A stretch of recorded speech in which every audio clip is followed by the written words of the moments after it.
Es cierto que ya estamos en contacto con Agustín Barletti.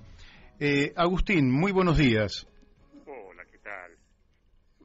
Bueno, un gusto, aparte un gusto saber que has escrito una novela histórica, que ahora espero nos cuentes muy bien de qué se trata, sobre alguien que yo, no es la primera vez que lo digo, lo he hecho público, para mí de los años que llevo vividos, fue el mejor presidente argentino, que fue el doctor Arturo Umberto Illia. Recuerdo aquella etapa de la Argentina, que era una Argentina verdaderamente convulsionada, en un contexto histórico que no vamos a relatar, o yo no voy a relatar en este momento, pero me parece que la dignidad con la que llevó aquella presidencia, cumpliendo con lo prometido, llevando adelante las pautas programáticas de una Argentina que todavía se veía en situación de progreso hasta indefinido, lo constituyen en un referente ineludible de nuestra historia. Y vos escribiste una novela histórica. Bueno, te dejo que nos cuentes a ver de qué se trata esta novela.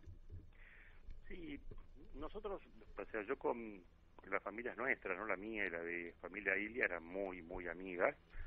Y yo tengo recuerdos, ¿no?, con Arturo Illia de mi más tierna infancia, y después, ya siendo estudiante de Derecho, tuve la oportunidad de tener muchas charlas con don Arturo Illia. Él ya estaba en sus 80 años, yo estaba en mis 20, nos separaba 61 años, ¿no? Y tuve la suerte en ese momento, yo al estar estudiando Derecho, andaba siempre con un cuaderno encima, y bueno, le preguntaba, y todo lo que me decía lo iba anotando. Y mucho de eso es lo que después terminó armando la estructura de esta novela histórica, ¿no? Que trata la vida del presidente Illia de punta a punta, incluso sus antecedentes, ¿no? Yo me remonto hasta sus abuelos. Ajá. Y él lo que me decía, yo te escuchaba hablar de su presidencia, que tuvo, sin dudas, tuvo guarismos económicos, sociales, internacionales, que no se volvieron a repetir en el futuro, ni sé si se van a volver a repetir, ¿no?, de éxito. Pero don Arturo Illia decía que eso, la presidencia no había sido ni de casualidad lo más importante de su vida, habían sido 1000 días en sus 83 años, y de pronto él rescataba mucho los 65 años de militancia política y los 65 años de servicio, porque él era un servidor público, ¿no? Claro. Sin duda, desde la política y la medicina. Ahora, ¿por qué novela? Porque lo que vos parece que nos estás describiendo es una biografía más que una novela.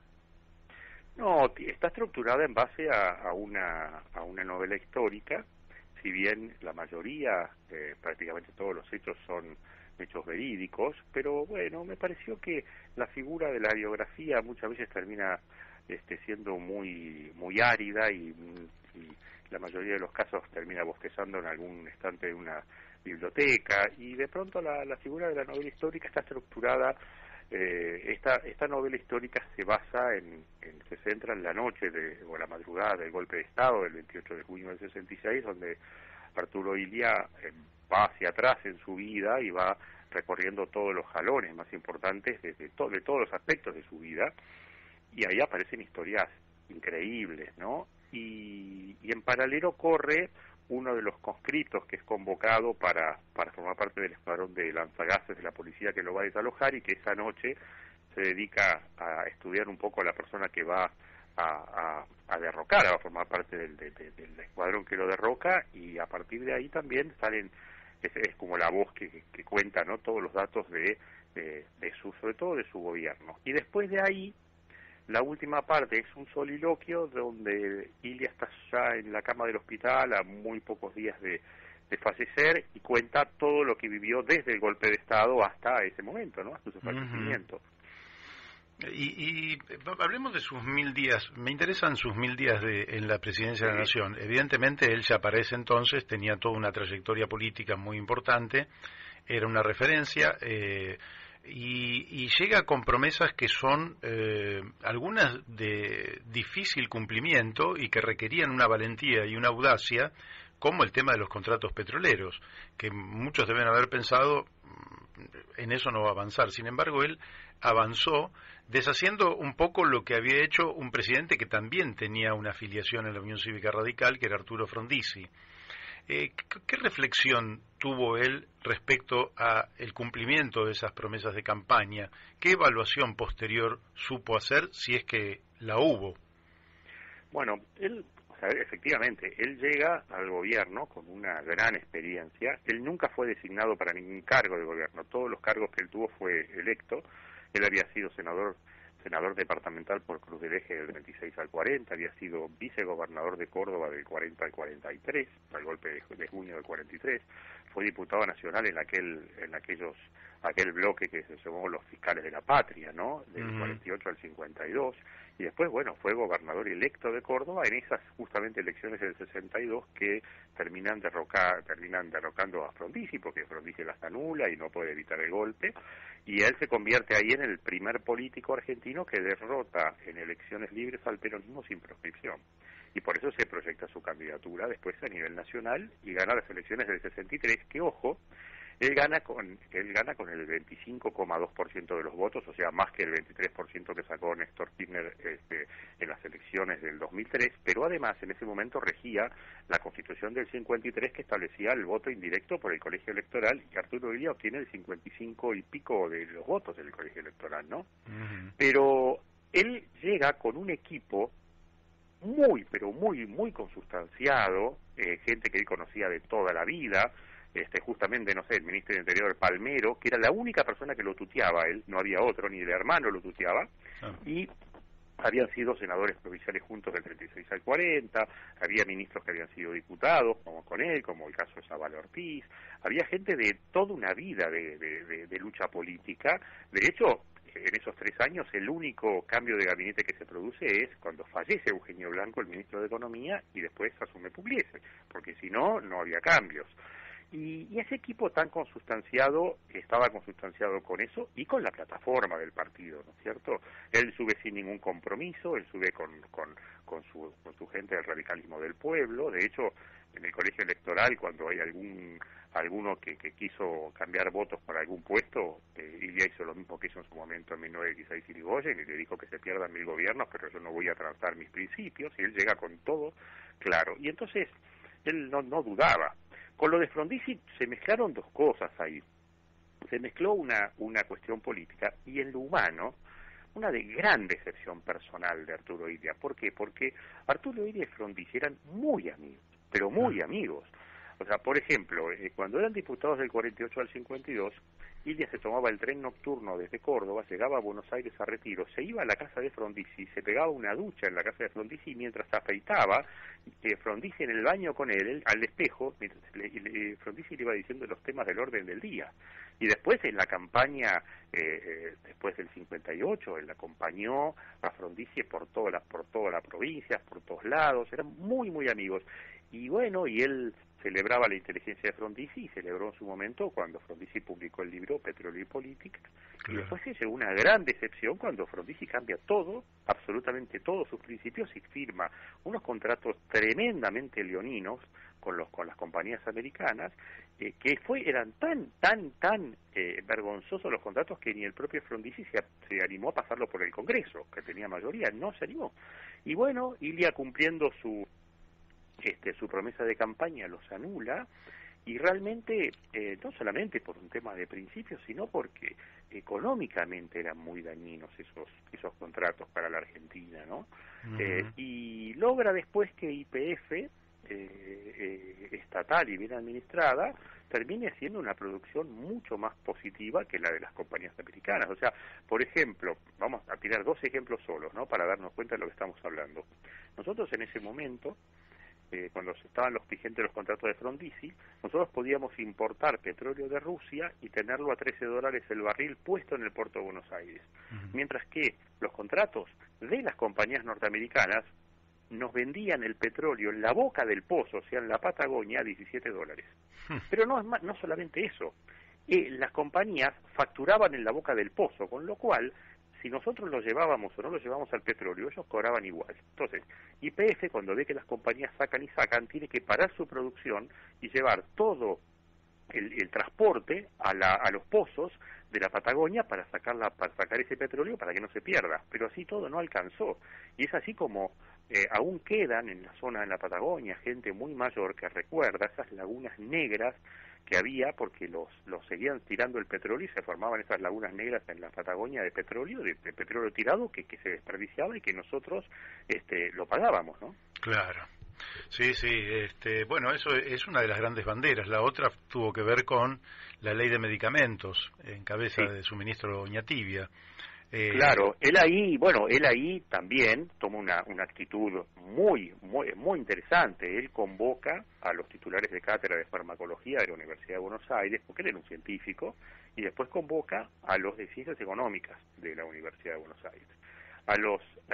Los pone a estudiar todo este tema, y el dictamen que sacan los de farmacología es que el 90 y pico % de los remedios no respetaba lo que estaban las fórmulas que decían en los prospectos, y Económicas dice que había 1000% de sobreprecio en la mayoría de los medicamentos. Él convoca a los laboratorios suizos, les muestra esto y le dice: yo por ahora no voy a hacer nada, les dejo 6 meses para que ustedes me rebatan esto. Si yo me equivoqué y hice mal las cosas, voy a pedir disculpas y vamos a seguir todo como está, pero si no, vamos a avanzar. Nunca aparecieron, pasaron los 6 meses y él fue por ley al Congreso a congelar el precio de los medicamentos, ¿no? Uh-huh. Y eso le valió una especie de, que al final no terminó siendo una represalia, porque meses después, cuando Ilias el último presidente de la Argentina que baja la deuda externa, él tomó el país con más deuda de la que lo entregó, pero en un momento que él quería refinanciar en el Club de París, porque tenía un plan de infraestructura tremendamente ambicioso hasta el año 69, que era cuando terminaba su mandato. Recordemos que en ese momento el mandato presidencial era 6 años, pero el Club de París necesitaba el voto unánime, y Suiza votó en contra. ¿Por qué? Porque los laboratorios estaban enojados con él, y él mandó a decirle a su ministro que se retire del Club de París, que le íbamos a pagar en efectivo, que no íbamos a refinanciar nada, y claro, ahí todos los otros miembros del Club de París, que no se querían enojar con un país como la Argentina, que ya se estaba perfilando como una potencia, un país bien administrado, un país democrático y libre, terminaron presionándolo a los suizos y terminaron dándole más plazo del que el mismo Illa pedía. Ah, mira. Qué datos sumamente interesantes. Lógicamente tenemos muchos temas, pero hay uno que seguramente mis amigos provenientes del peronismo, yo soy socialista, si no lo sabía te lo comento, se estarán preguntando cómo estuvo la relación de Arturo Illia con el peronismo, un peronismo que por aquellos años estaba proscripto después del golpe del 55, y que lógicamente era un abanico también de posiciones, no había un solo peronismo, ¿verdad? Pero que una parte de ese peronismo, enojado, también apuntó sus cañones contra aquella administración y apoyó aquel día fatídico que fue el 28 de junio del 66. Pero, ¿cuál era la relación de él con el peronismo antes y después de su gestión? Que me parece que es un dato sumamente interesante para valorar. Sí, bueno, él hacía una diferencia. Él decía que el radicalismo era un partido que había surgido de abajo hacia arriba, desde los jóvenes, desde la juventud aquella que había hecho que había terminado después en la Revolución del Parque, y que el peronismo era al revés, era un partido que se había generado desde arriba, desde un movimiento gregario. Él, en el año 33 y 34, cuando la mayoría de los políticos argentinos, los más lejos que habían ido era Montevideo, él estuvo en Europa. Él vio los actos de Hitler, Mussolini, él estuvo a menos de 10 metros de Hitler, me contaba lo que era eso, y veía toda esa estructura de propaganda política. Entonces él generó como unos anticuerpos muy fuertes para cualquier tema que se maneje de esa manera, ¿no? Corporativo, con gran aparato de prensa. Entonces él sufrió mucho el peronismo. Él creía que tenía que haber un movimiento, él creía mucho, pero mucho en el socialismo, tenía vinculaciones muy fuertes con Alicia Moro de Justo, tenía vinculación, él era íntimo, pero íntimo amigo de Salvador Allende, por ejemplo, y él creía mucho en eso, en la Internacional Socialista, pero él en el peronismo veía eso, estaba preocupado, siempre vio eso con preocupación. Sin embargo, efectivamente, él llega al gobierno con con la proscripción del peronismo, aunque muchos peronistas lo votaron, porque hay resultados que se ven en el Gran Buenos Aires que marcan eso, que Perón había mandado votar en blanco, pero muchos no le hicieron caso. Pero después, una de las primeras medidas de gobierno que él hace cuando asume es levantar la proscripción del peronismo. No nos olvidemos que él asume el 12 de octubre del 63 y el 17 de octubre, por primera vez después del golpe de Estado, se autoriza un acto por el 17 de octubre en Plaza 11. Y después del peronismo participó sin proscripciones en las elecciones del 65 de renovación parlamentaria. Yo creo que Ilia estaba levantando porque el radicalismo tiene muchas banderas muy similares al socialismo y también al peronismo, y le había levantado y había puesto en ejecución muchas de las cosas, o sea, por ejemplo, el salario mínimo, la ley del salario mínimo vital y móvil. Durante la presidencia de Ilia, el PBI, dentro del PBI tuvo la participación del trabajador, fue la más alta en la historia. El presupuesto de educación más alto de la historia argentina, 23%, hoy está en menos del 6%, fue en la época de Ilia. Entonces yo creo que el peronismo en algún momento, y con Perón en el exilio, y eso, como bien decís vos, muchos peronismos, yo creo que en algún momento hubo un temor de que se canalicen lo que podrían ser los sentimientos o los principios, muchos de los principios y banderas del peronismo a través de lo que podía ser una gestión como la de Ilia, y parte de eso también fue que apoyaron el golpe de Estado. De hecho hay cartas directamente de Perón aplaudiendo el golpe, pero además el hecho concreto y para mí vergonzoso es la presencia de Bandor, de Rucci y de Alonso en la jura del Salón Blanco, en la jura de Onganía, ¿no? Sí, sí. Para mí es una mancha del sindicalismo argentino que en algún momento, yo no sé si alguna vez pidieron perdón, pero debieron hacerlo si no lo hicieron, ¿no? Bueno, ya no están como testigos, algunos de ellos fueron asesinados por digamos, grupos que se autodefinían como peronistas. Y además, muchos de ellos fueron asesinados y perdieron en la vida en la tragedia que vivió la Argentina, porque parte de por qué la figura de Arturo Illia cada vez está más valorada es porque la gente después analiza lo que fue la tragedia de la Argentina después del golpe, de los que vivió después del golpe del 66, porque yo estoy seguro que no hubiese habido nunca un 76, sino el 65 no hubiese habido 66. Ahora, comparto totalmente eso, y creo que ese fue el golpe que definió a una generación en favor de la violencia. Es decir, voltear a Illia era tan antinatural, tan antidemocrático, que muchos jóvenes pensaron en aquel momento que la vía democrática estaba vedada y que había que elegir otra vía. Y lamentablemente, cuando se simplifica la realidad, parece que hubieran sido jóvenes locos, que en alguna medida puede ser cierto, pero en realidad tenían fundamento en la interrupción sistémica del proceso democrático en la Argentina, ¿no? No, por supuesto, absolutamente. Y después, volvemos a decir, 23% del presupuesto más alto de educación de la historia argentina, sin embargo los estudiantes sacaban los bancos a la calle y se quejaban. Ahora vino el golpe de Estado y a los días vino la noche de los bastones largos. Y ahí se dieron cuenta del error que habían cometido, ¿no es cierto? Ahora, dentro de todo esto, yo hablé bastante con don Arturo Illia sobre la relación con Perón y todo. Y él me dijo, un día me acuerdo que me dijo, sí, hablaba de esto, y me dijo, sin embargo, yo tengo que reconocer que el general Perón fue el que mejor me definió. Digo, ¿cómo? Sí, porque él dijo una vez que yo era un joven disfrazado de viejo. Qué definición, y él se sentía identificado. Sí, claro. Mira, te quiero hacer una pregunta en los últimos minutos que tenemos, que tiene que ver con las relaciones internacionales. Te voy a dejar para que te explayas, pero voy a definir la región. Por otro lado, Estados Unidos, gobernaba Kennedy, más tarde asesinado, pero con la ruptura de los contratos petroleros, me interesa que nos digas cómo quedó esa relación. Fue también amigo de Gaulle, estamos hablando de Francia, presidente por aquel tiempo de la República Francesa, también de la Unión Soviética, que para los más jóvenes, algunos nacieron después de la desaparición de la Unión Soviética, pero me gustaría que nos dijeras, y también de la relación con China, que China no era lo que es hoy, digamos, ni en magnitud, ni tampoco desde el punto de vista ideológico político, Y él tuvo, creo que en todos los casos, una relación bastante original, bastante particular, bastante identificada con la defensa del interés nacional por sobre cualquier otra cuestión. ¿Por qué no nos contás este abanico de relaciones internacionales?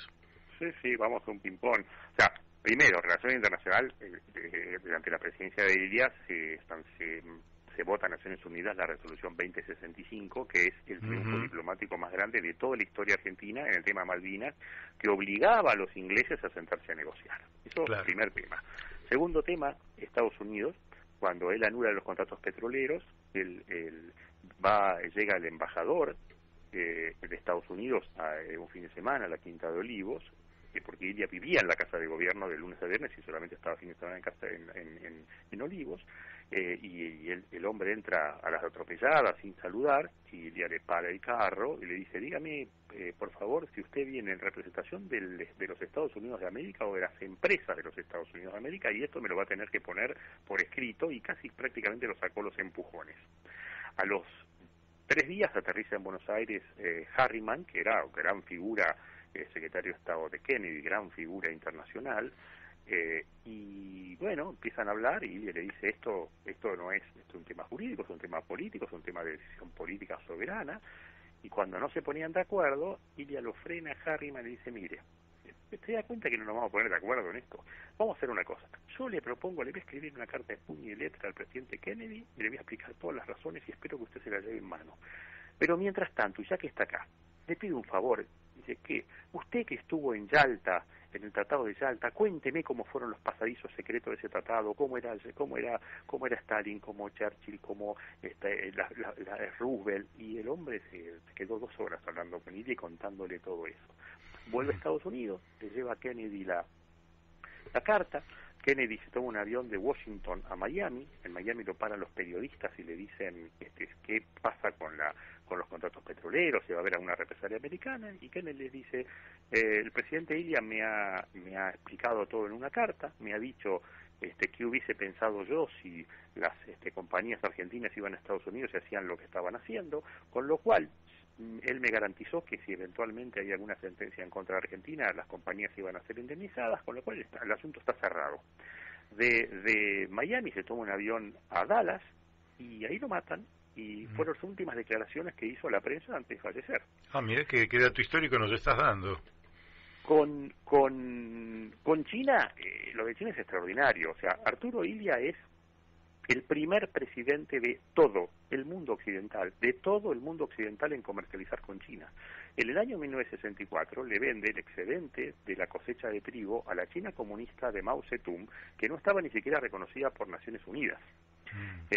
Y lo hace sin gastar un pasaje de avión, sin mandar una comitiva, nada. Lo hace a través del cónsul brasilero en Hong Kong, que era muy amigo de Mao y que lo había ayudado en la reforma agraria en China. Y yo, muchos años después, le dije: dígame, don Arturo, ¿cómo se animó el prurito del momento, de las cosas, con los chinos, con los comunistas? Me dice: vea, mijo, me pagaron al contado en libras esterlinas convertibles a oro sobre el Banco de Hong Kong. ¿Cómo no les voy a vender?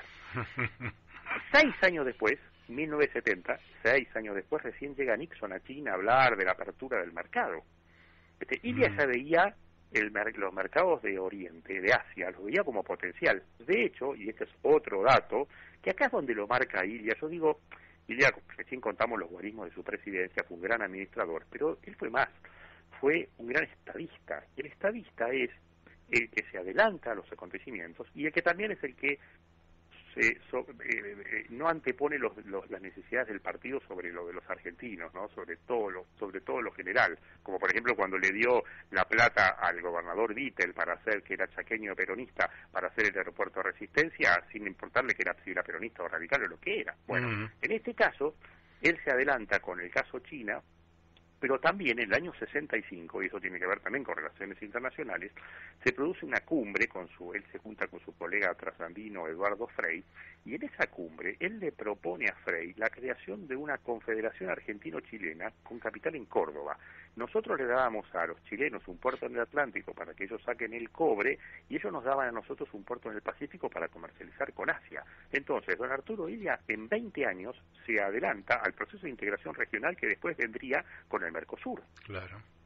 Después, cuando había una reunión en el año 65 muy importante del Fondo Monetario, él reúne en Altagracia, Córdoba, a 77 ministros de Economía de los 77 países considerados, para hablar de una manera, de tercer mundo. Estábamos hablando del momento que el mundo tenía los dos polos, ¿no es cierto? Y lo junta para tratar de negociar, consensuar una política común para ir al Fondo Monetario, y crea el grupo de los 77, que todavía sigue vigente. Y cuando anulan los contratos petroleros, él junto con Venezuela, Colombia, México, crea la ARPEL, que es el antecedente de la OPEP, pero por iniciativa de él. Así que bueno, más que interesante. Bueno, me queda un minutito, así que lo que te pediría es que nos digas cuándo vas a presentar el libro, dónde, sé que es en la Feria del Libro, en qué momento, y bueno, invitamos a los oyentes que se quieran acercar, que te acompañen ese día y en ese horario, porque lo que tenés para decir realmente resulta de máximo interés. Bueno, muchísimas gracias. Esto va a ser mañana, martes 10 de mayo, a las 16 horas, en la sala Alejandra Pizarnik de la Feria del Libro. El libro va a ser presentado por Galo Soler Ilia, uno de los nietos. Va a estar también presente Borja Cordeu Ilia, otro de los nietos, y van a estar presentes Emma Ilia y Leandro Ilia, dos de los hijos. Así que yo creo que va a ser un evento muy muy lindo y creo que emotivo también, ¿no? Bien, bueno, te felicito de nuestro lado y espero poder volver a charlar sobre estos temas dentro de no tanto tiempo, porque realmente creo yo que son inspiradores para la Argentina que viene, es decir, que no son temas del pasado hundidos en la historia, sino temas frente a los cuales los argentinos nos vamos a volver a encontrar una y otra vez, y ahí tenemos por lo menos una fuente de inspiración sobre cómo afrontar el futuro. Bueno, te mandamos un fuertísimo abrazo y éxitos en la presentación del libro. Muchas gracias, muchas gracias. Muy amable. Bueno, hemos hablado con el doctor Agustín Barletti,